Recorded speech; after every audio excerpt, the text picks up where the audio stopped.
دوستو، انڈیا کی زمین پاکستانی کرکٹ ٹیم کو کبھی بھی سوٹ نہیں کرتی، خاص کر جیتنے کے لیے۔ اب اس کی ایک ریزن میں آپ کو بتاتا ہوں۔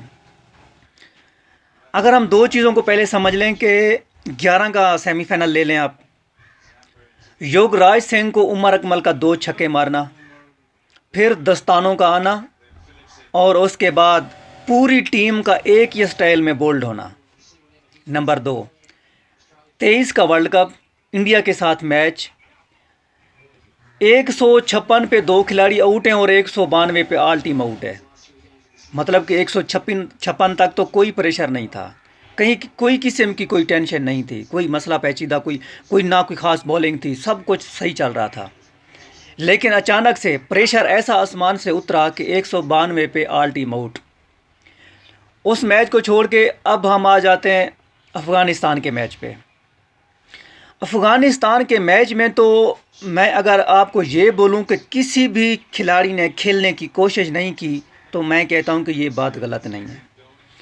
اچھا، پھر آپ چوتھی چیز کو سمجھ لیں۔ انڈیا کے خلاف 2023 کے اسی ورلڈ کپ میں انڈیا کے خلاف میچ ہے اور ہمارے چاروں بولروں سے پوچھا جاتا ہے کہ سب سے بہترین پل شاٹ کون مارتا ہے۔ چاروں بولر قبول کر رہے ہیں کہ بھئی وہ روہت شرما مارتا ہے، لیکن جب میچ شروع ہوتا ہے تو ہر کھلاڑی اسے پل شاٹ کے لیے بال کرتا ہے، باؤنسر مارتا ہے اور وہ چھکے مارتا رہتا ہے۔ اس کا مقصد کیا تھا کہ روہت شرما کی پاپولیرٹی کو مضبوط کرنا تھا، اس کو ہیرو بنانا تھا اور پاکستانی بولروں کو ذلیل کرنا تھا۔ اب آ جاتے ہیں ساؤتھ افریقہ کے میچ پہ۔ ساؤتھ افریقہ کا میچ ٹوٹل میں کہتا ہوں کہ اچھا ہوا ہے، صحیح ہوا ہے، لیکن پاکستان پہلے تو ان کو لگ رہا تھا، انڈیا کی زمین کو پہلے تو یہ لگ رہا کہ پاکستان کو ساؤتھ افریقہ میں کہتا ہوں کہ برے طریقے سے مار دے گا۔ ہمیں بھی لگ رہا تھا کہ جو ٹیم 400 سکور بنا رہی ہے وہ پاکستان کو کیا کھیلنے دے گی، جو شروع سے ہی فیل ہے۔ ہر کسی کو یہ اندازہ تھا، لیکن جب انڈیا کی زمین کو یہ لگا کہ اب پاکستان جیتنے کی کوشش میں آ چکا ہے، لیکن اس میں سین کیا ہوا، آخر میں سین کیا ہوا، پھر ڈرامے بازی کیا ہوگی۔ حارث رؤف کا آخری اوور ہے، ایک اس کی وائٹ بال نہیں ہے، اس کو وائٹ بال دے دیتے ہیں، ایک مفتہ سکور اور بال ایک ضائع ہو جاتی ہے۔ اگر وہ وائٹ بال دے دیتا امپائر تو دوسری بال پہ یہ بھی ہو سکتا تھا کہ اسی بال پہ کھلاڑی آؤٹ ہو سکتا تھا، لیکن وائٹ بال نہیں دی گئی کیونکہ امپائر کو پتہ تھا کہ اگر میں اسے اور ایک بال دے دیتا ہوں تو یہ اس کو آؤٹ کر سکتا ہے۔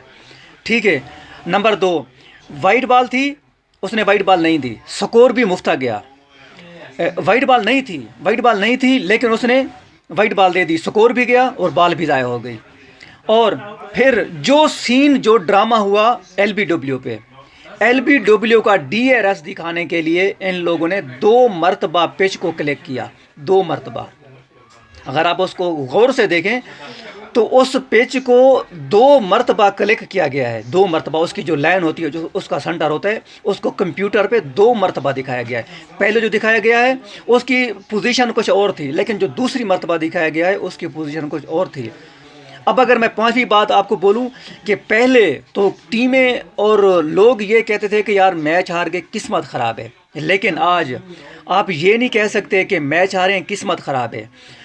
آپ آج یہ کہیں کہ میچ ہاریں، اس میں ٹوٹل سسٹم خراب ہے، آئی سی سی خراب ہے، ڈی آر ایس سسٹم خراب ہے، اور امپائر تو ٹوٹل نااہل اور ٹوٹل بیکار ہیں۔ اس میں ٹیموں کا کوئی قصور نہیں ہے، خاص کر پاکستانی ٹیم۔ میں ایسا کیوں کہہ رہا ہوں کہ پاکستانی ٹیم کا کوئی قصور نہیں ہے؟